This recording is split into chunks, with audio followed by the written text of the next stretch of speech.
Left, right, don't get uptight. Keep in line and you'll be alright. Clap hands, move around, make sure no one puts you down. Right down to the ground. You gotta get up. And so, my fellow Americans, ask not what your country can do for you.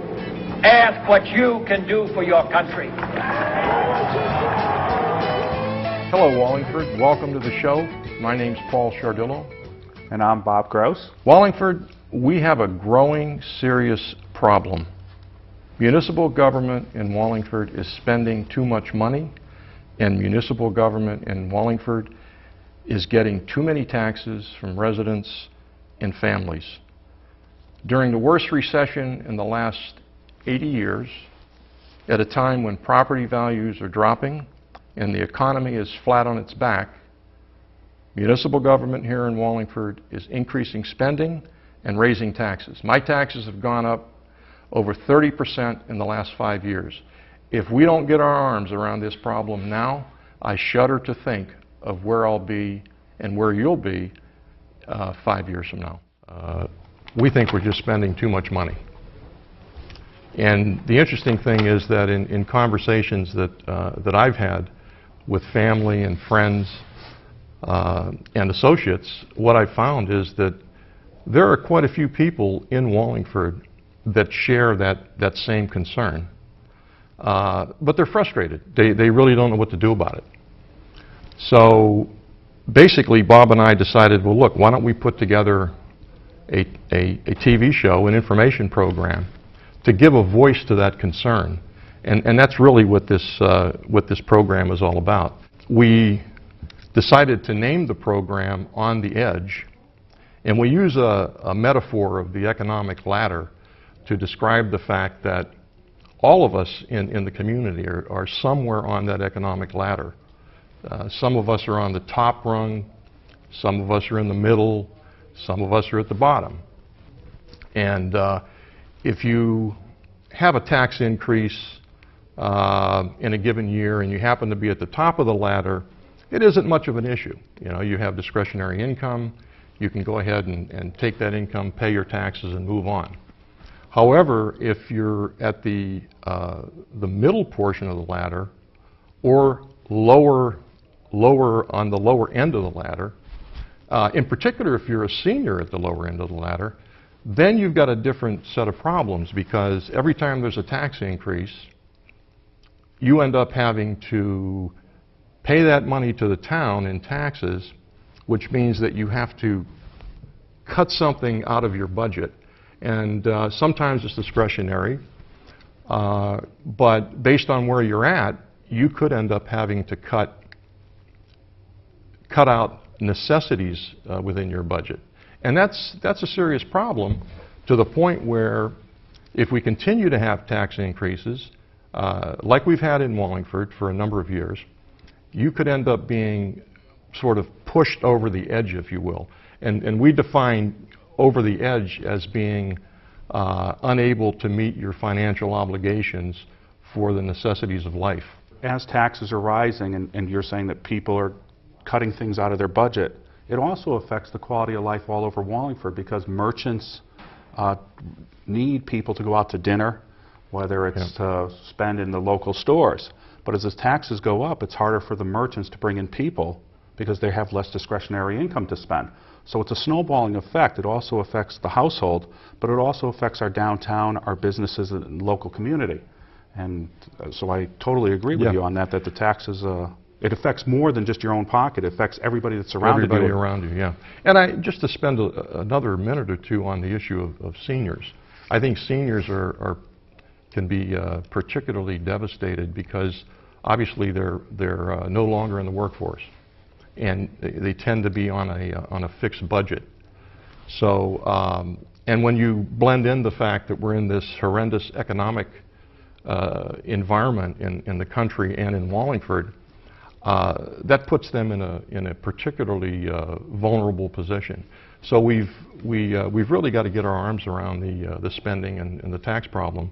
One of the things that we're looking for is that we would like to engage the public to promote political activism.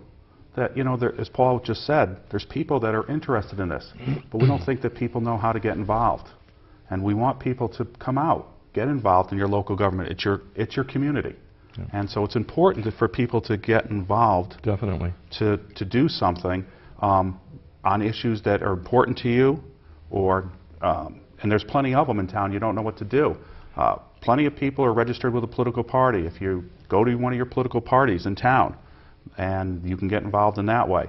Because the people who get involved are the ones who determine who wins elections. They're the ones who go to the polls. They're the ones who get people to go to the polls.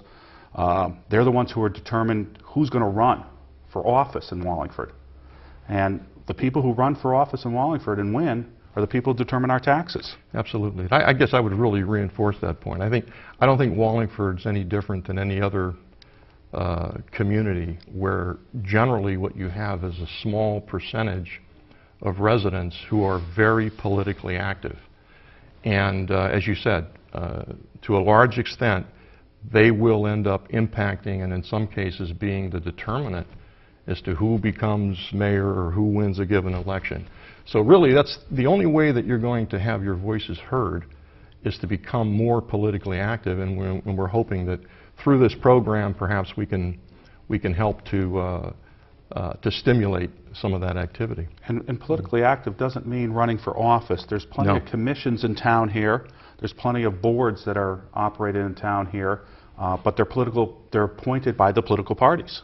So unless you make an inroad into those political parties or make yourself known or make yourself available or known to be available to work on any of those boards, you're not going to be appointed. And there's plenty of quality people in town here that just probably don't know what to do to get appointed to a board, a commission, or might want to run for office. Absolutely. And so we would hope that, again, by engaging the public, that hopefully somebody would come forward. And the other thing is that some of the people who run for office might have vested interests. You'll notice that some of the people in town are on run for office, and we have some people in town that are on boards and commissions, and they overlap. It would be nice to see a broader spectrum of people involved in the town. Because the more people you have involved, the more ideas you're going to have there come forward. Fresher ideas. Not that people don't have fresh ideas, but you know, somebody in position for a long period of time, it's nice to have new ideas come forward. Yeah, I think, you know, to that point, I think just in the time I've lived in Wallingford, Wallingford has grown dramatically. You know, the demographics has shifted quite a bit. And I've talked to a number of people, I know a number of people who have moved into the area recently. Very bright people, very talented people, you know, who are seriously considering a bid for public office. And I think now's probably the best time to really make that decision, because we really need that fresh thinking, and we really need those new ideas in the political process to help get control of this issue. And just so people are aware that Wallingford runs on an odd year cycle, meaning that our elections are in the odd years. So even though there was just a national election in 2010, just a month or so ago, Wallingford will be electing new officials in November of 2011. So if people are interested or have a desire to run, now's the time. We're only get started, yeah. Yeah, we're only 11 months away from the new election, and if you're interested in running, you have to get out there. You have to make it known to either of the political parties that you're interested in running. If you want to run as an independent, there's a process to do that, but you can do that. You don't have to run as a party. You can run as an independent in Wallingford. And so hopefully we can generate some interest, or at least tell people, yeah, you can go do it. In terms of this particular program, we're hoping to get the attention of our mayor and our council. We hope that they're watching this program. We hope that they take seriously what we're trying to communicate, and basically take immediate action, because as it relates to the concern that we have, mainly the spending and tax, I believe we're very close to a financial crisis, in particular as it relates to taxes. And we'll talk a little bit more about that in our next segment, because we intend to go a little deeper into this issue to try to put more definition on the problem. In these economic times, there's no question that there's going to be communities, if they're not well run and looking forward, we're going to have some real hard times coming ahead because of the tax situation, because of issues that we will discuss. One of the things that I did recently was that I went back and I took a look at my taxes from 5 years ago. And I compared it to the taxes, the municipal taxes I'm paying here in Wallingford today in 2010. And my tax bill is greater than 30%, between 30 and 31% greater today than it was 5 years ago. Now that's pretty horrendous. That's actually an average of 6% per year, which is far and above the inflation rate, and in particular, the last couple, 3 years, we've been in a deflationary environment. So that's a serious concern right there. Right, because Paul, as you were just saying, the last 2 years, the seniors haven't seen an increase in Social Security. So yet you're saying that on average our taxes are up 12%, 6% Correct. a year, yet the seniors are getting 0% in Social Security increases. So we are in dire economic times for certain people. The other thing that's happened with seniors is that with the low interest rate environment that we have, Federal Reserve driving interest rates to zero, any senior that depends upon unearned income through certificate of deposits or bonds or whatever, that income has dropped dramatically for them. So they're getting impacted negatively by virtue of the fact that they're having much less income.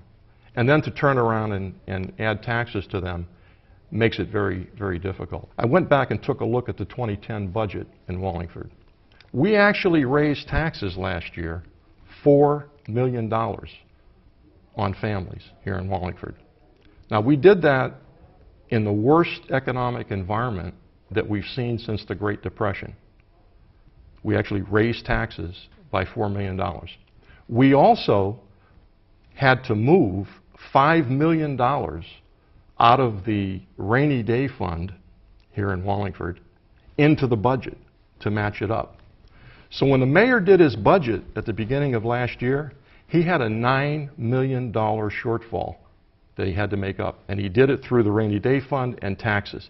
If you look at that budget from last year, there was also money taken from another fund called the CRRA fund, and which had millions of dollars sitting in it, and the mayor bought plows for public works and he spent some money to the school system. So that was outside the budget. So those were expenditures that the town had but weren't showing up here. Yeah. So those are additional dollars, and I think it was over $1 million worth Wow. of expenditures that he bought, moved money around. So not only is that the millions you were talking about, there was another $1 million that came out of a reserve fund that the town has. But the interesting thing about that is that because you had to move money out of the rainy day fund, the $5 million, what that says is that this year, when we start doing the budget, we're going to start with a $5 million shortfall. Now, I hope we have a lot more money in the rainy day fund because it looks like we're really going to need it. I'm concerned about that because I've also read recently, and this is happening in Wallingford, but it's happening all over the country, really. The grand list in Wallingford is shrinking. So our tax base is getting smaller and smaller. We're probably not going to get as much money from the state or the casinos as we've had historically. So we're in a potential serious bind, and we've got to take action right now. We can't wait until next year or I would next agree, month. but the state is in such a shortfall right now that the only option for them is to raise taxes on us also. Yeah. So the middle Our new class, governor. yes, will have to raise taxes on working people to raise revenue. And yet we're going to get less dollars back from the state. Yeah. So the town's going to have to do something to make up that shortfall. As a stakeholder in Wallingford, I'm here to say that that's unacceptable to me. Yeah. And that's why I'm here tonight, and I'm sure that's why you're here. Yeah, because not only is the town in a deep recession, the whole country's in a deep recession. And we're on our third year, and the Fed Reserve yesterday kept interest rates effectively at zero because they're not seeing the economy move. And because the economy's not moving, we're not seeing growth in Wallingford either. Unemployment is at approximately, unemployment and underemployment. When you add the two together, people who've dropped off the face because they can't get a job and they're not looking anymore. They're not on the unemployment rolls anymore.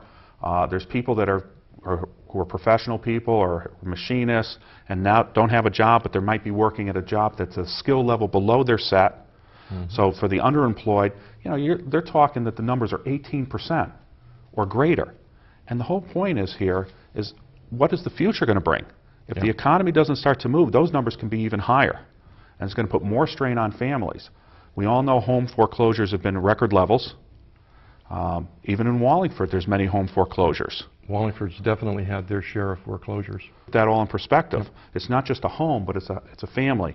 And so taxes also affect how the families can operate here in town. Well, that relates to that analogy we use of the economic ladder. If you're in the bottom end of the ladder and you see a tax increase, that could be the last straw, and it could push you over the edge, if you will.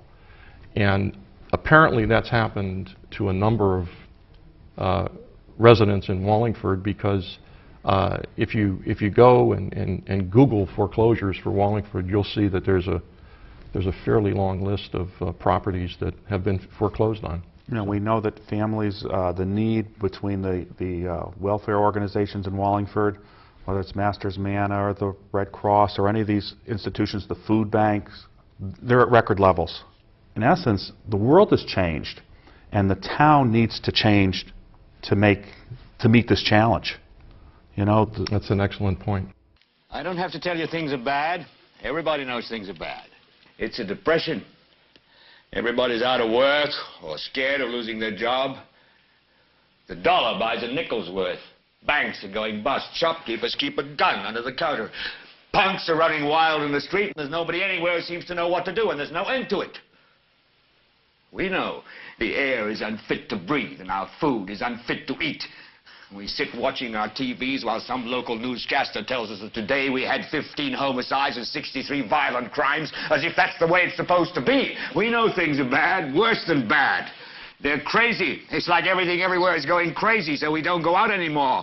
We sit in the house, and slowly the world we're living in is getting smaller, and all we say is, please, at least leave us alone in our living rooms. Let me have my toaster and my TV and my steel-belted radios, and I won't say anything. Just leave us alone. Well, I'm not going to leave you alone.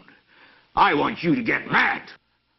I don't want you to protest. I don't want you to riot. I don't want you to write to your congressman, because I wouldn't know what to tell you to write. I don't know what to do about the depression and the inflation and the Russians and the crime in the street. All I know is that first, you've got to get mad. You've got to say, I'm a human being. God damn it. My life has value. So, I want you to get up now. I want all of you to get up out of your chairs. I want you to get up right now and go to the window, open it, and stick your head out and yell, I'm as mad as hell, and I'm not going to take this anymore! And now we want to talk a little bit about why we perceive that we have this problem. Why do we have this expense and tax problem in Wallingford? My view, Bob, is that one of the main reasons that we have this problem is that spending and taxes are not a priority for our political leaders. They just don't see it as an important enough issue. And I think that all you have to do is look at our track record in recent years, and you'll see that every year we raise taxes, we raise spending. So if we were really serious, if we really gave it a priority, there would be an effort to contain that. We don't even want to talk about it at our council meetings.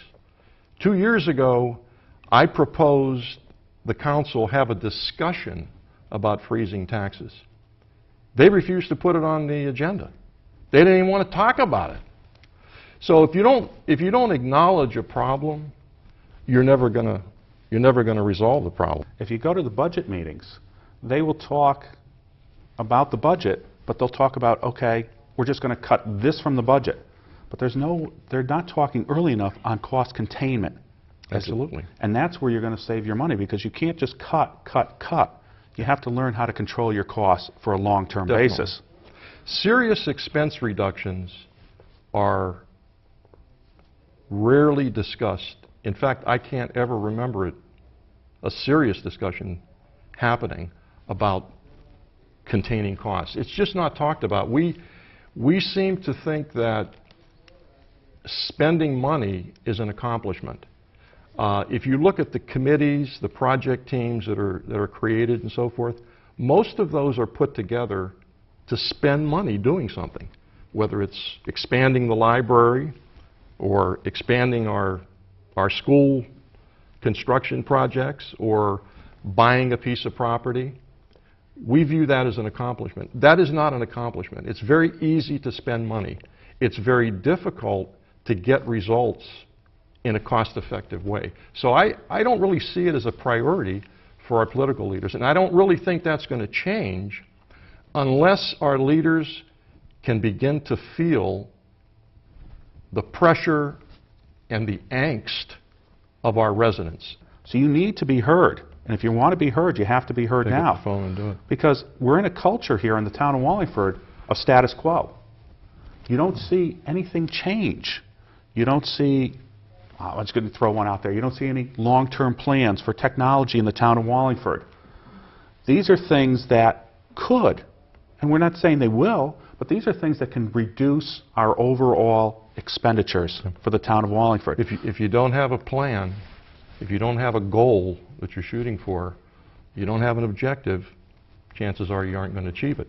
Right, and there's other, the pension fund is another thing that they need to, these are things they need to look at. And just an aside, we're not saying to take away pensions from anybody. That's not what we mean by the pension fund. I don't want to scare anybody. But there's things that can be done with the pension. The budget lacks scrutiny. It's tough to even read our budget. There's things that aren't even in the budget that are being spent.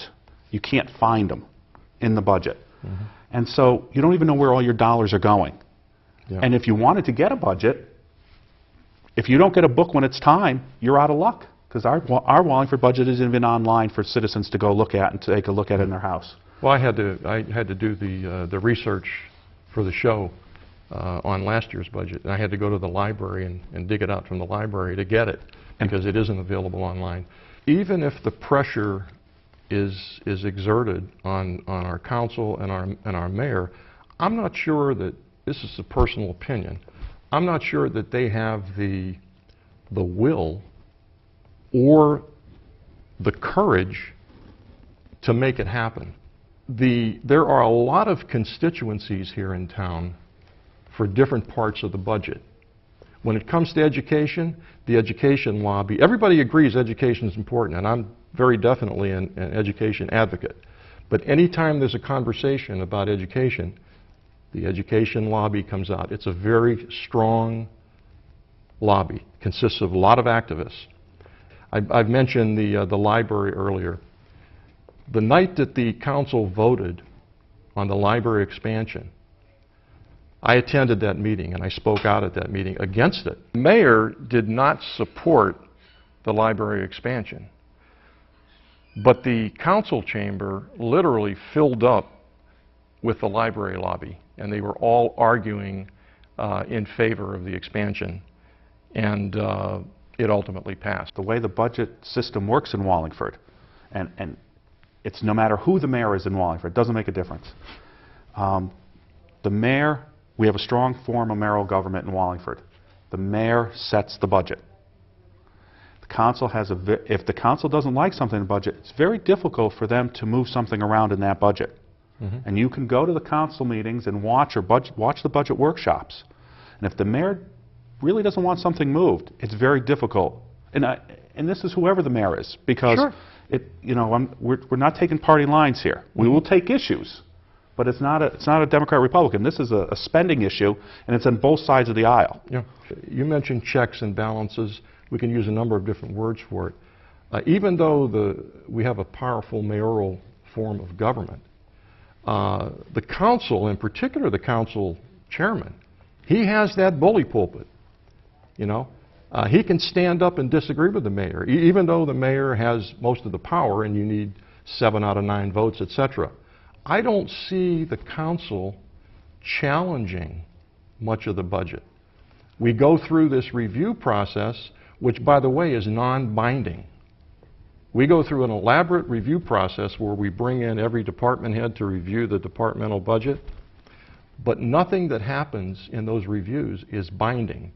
And 99 times out of 100, nothing has changed in the budget. Last year, on a $140 million budget, I think the council took back just over, it might have been 109,000, don't hold me to the exact number, but that was all that they cut out of that $140 million budget. And you know, you figure out what the percentage of that dollars is. We do need to have more oversight on the budget. The people need to get involved. They need to have their opinion heard on this because taxes are going up and there's no end in sight. So you think your taxes are high now.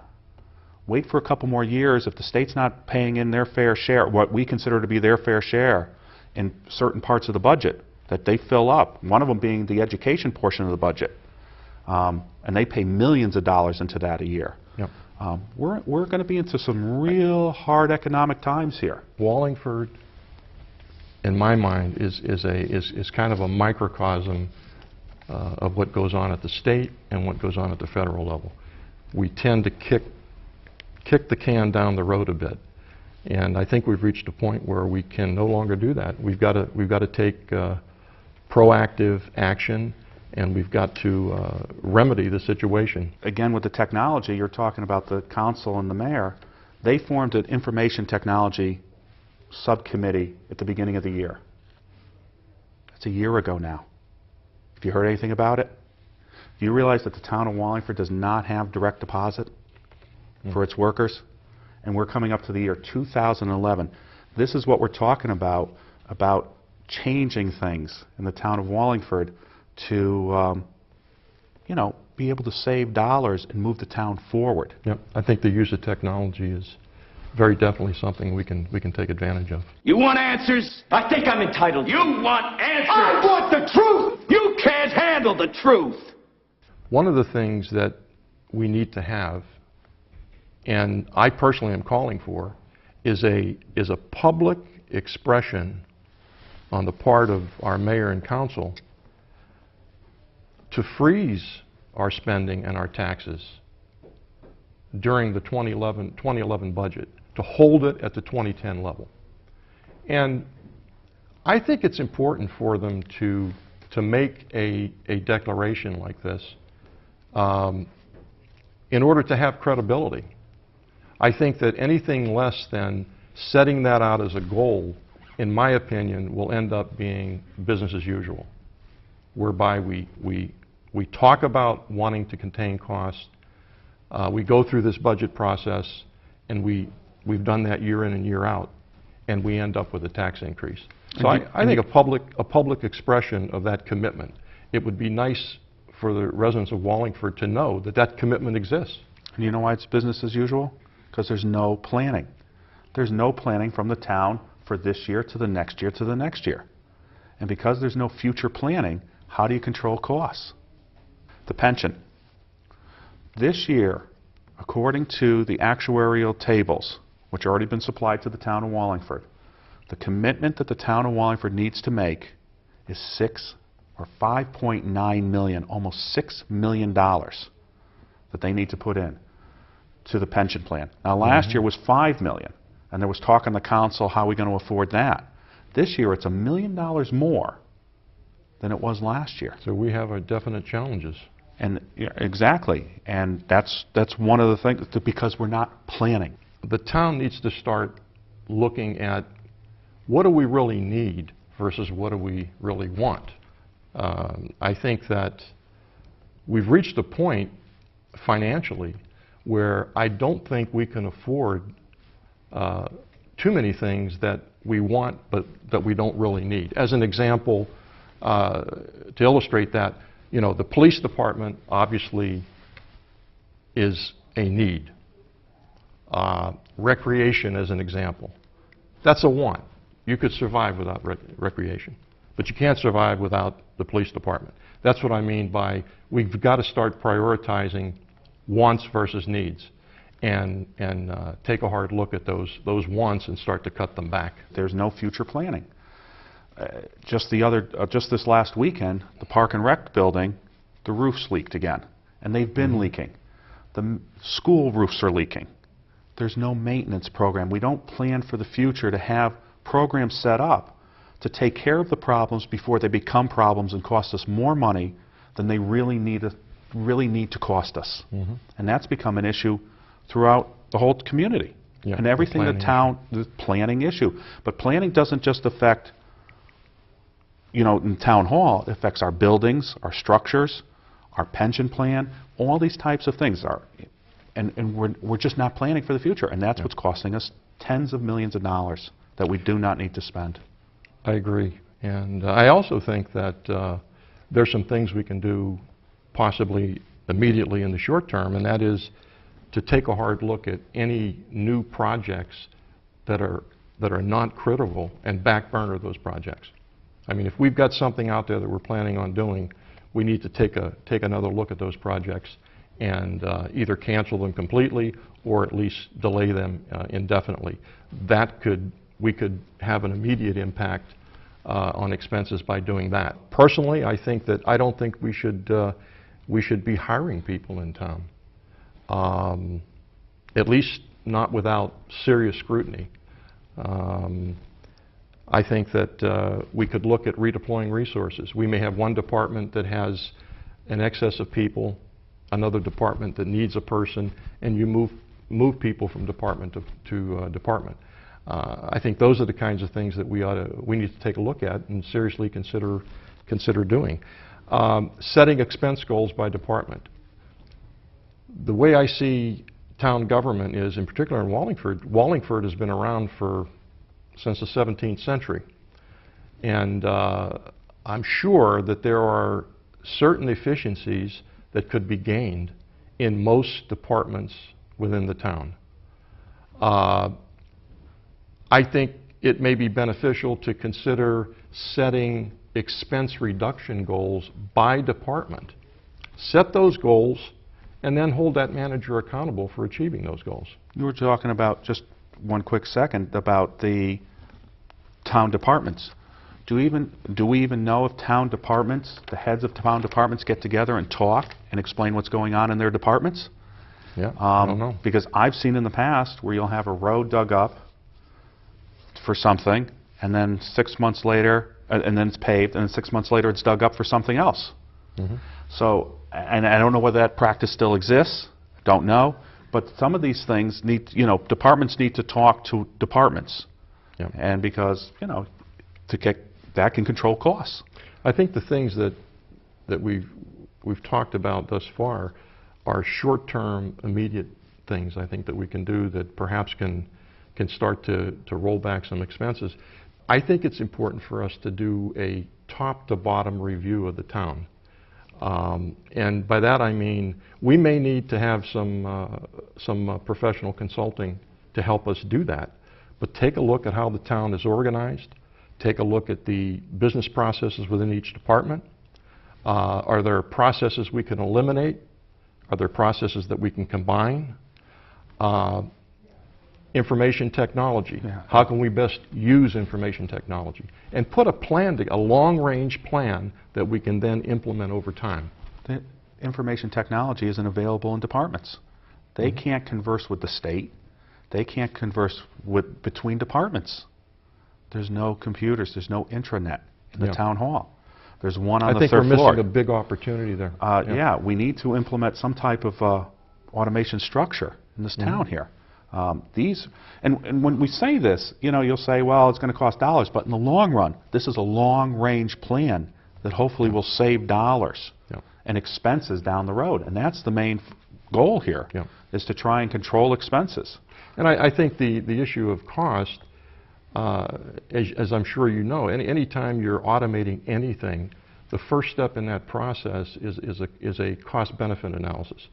And if you can't demonstrate that you're going to save costs through automation, you don't implement. We've got thousands of companies across the country that have automated their processes, and they're gaining tremendous efficiency and productivity gains out of it.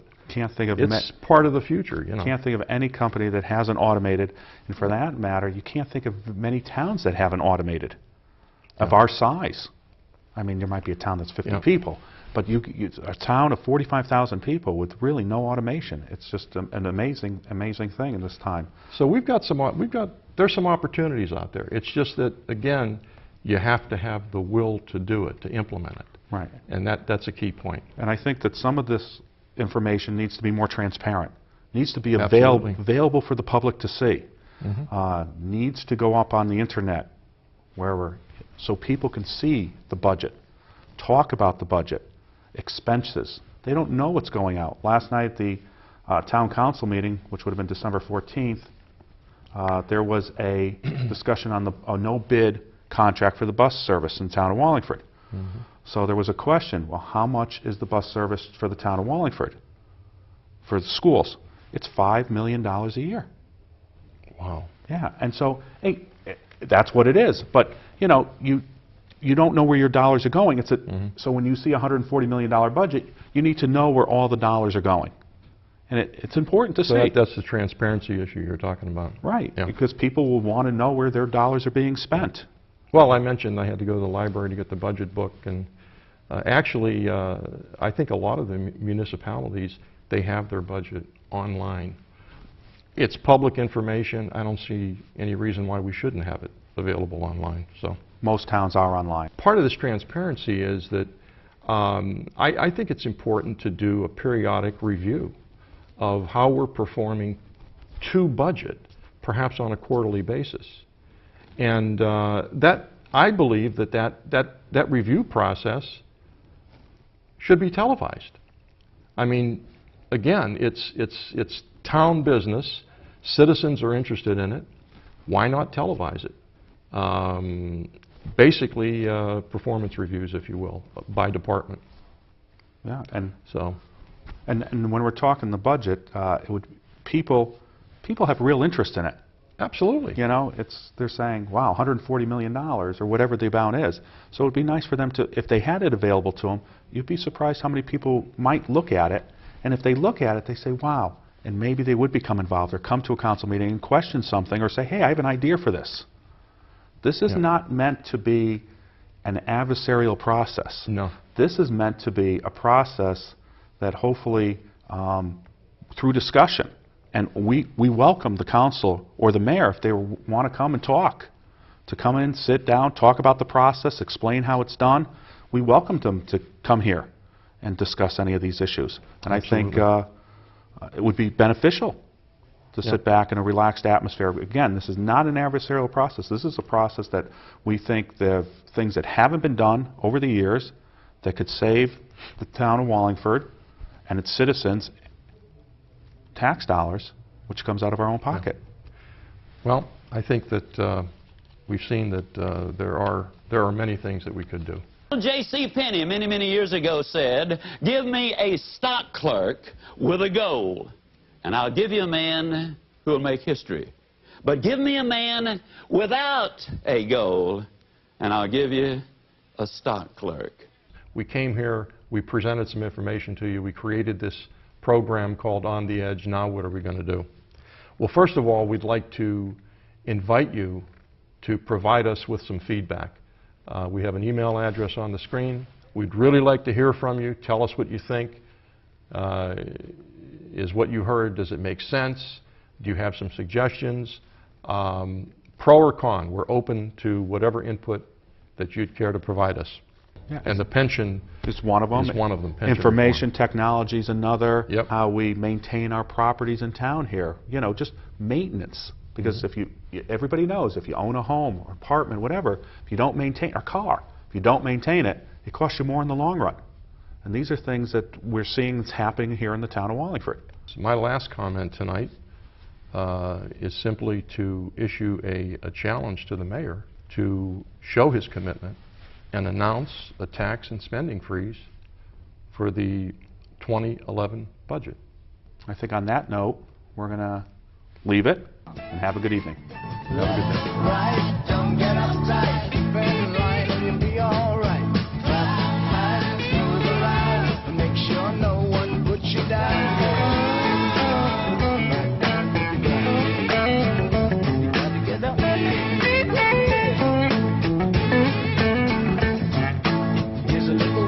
can all join